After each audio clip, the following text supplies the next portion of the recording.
Nikukaribishe sana mtazamaji wa Manyuzi TV kuendelea kupata dondoo za kimichezo kutokea hapa. Dakika 45 za kipindi cha kwanza katika mchezo wa mwisho wa Young African Sports Club raundi ya pili ya kufuzu hatua ya robo finali ya ligi ya mabingwa barani Afrika CAF. Mchezo ambao unapigwa siku ya leo katika uwanja wa New Amani Complex Zanzibar, kati ya Young African Sports Club dhidi ya JS Kabylie.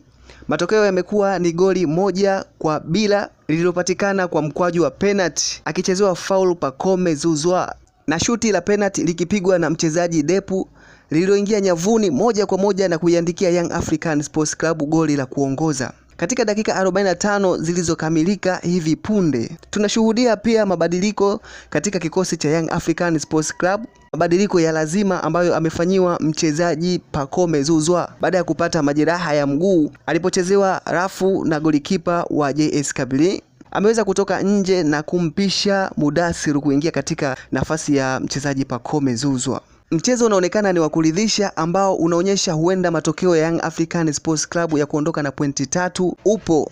Alikadhalika kuondoka na ushindi wa magoli kuanzia 3 na kuendelea vile vile upo, kutokana na timu hiyo inafika kwa wingi kwenye goli la mpinzani kwenye timu ya JS Kabylie, na idadi ya shoot off target ni nyingi ambazo wanaweza wakazicreate kuwa shoot on target na kupata matokeo katika mchezo wa leo. Bado atakuwa na kibarua cha kusubiria matokeo ya mchezo wa Al Ahly dhidi ya AS FAR Rabat ambao pia kwa sasa umeenda mapumziko baada ya kukamilika dakika 45 za kipindi cha kwanza, wakienda mapumziko kwa suruhu ya bila kufungana goli lolote, si kwa Al Ahly wala FAR Rabat ambaye amefanikiwa kuona lango la mwenzake, huku mashaka ya mashabiki pamoja na wapenzi wa klabu ya soka ya Young African Sports Club yakiwa ni kwamba endapo mchezo huu utamalizika hivi wa Al Ahly na FAR Rabat, nafasi ya kufuzu kwa timu ya Young African Sports Club haipo na wanaweza wakamalizia hapa harakati za kufuzu hatua ya robo finali.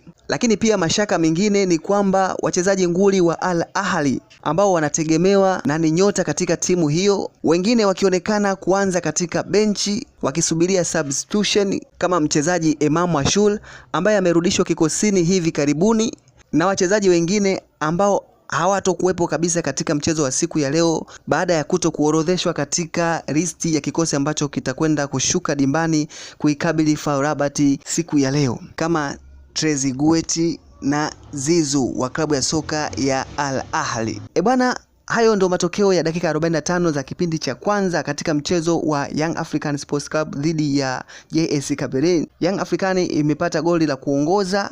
Tuendelea kufuatilia katika kipindi cha pili matokeo yatakuwa ni yapi. Usiache kuendelea kufuatilia pia videos ambazo zinatoka hapa Manyuzi TV kuendelea kupata updates mbalimbali.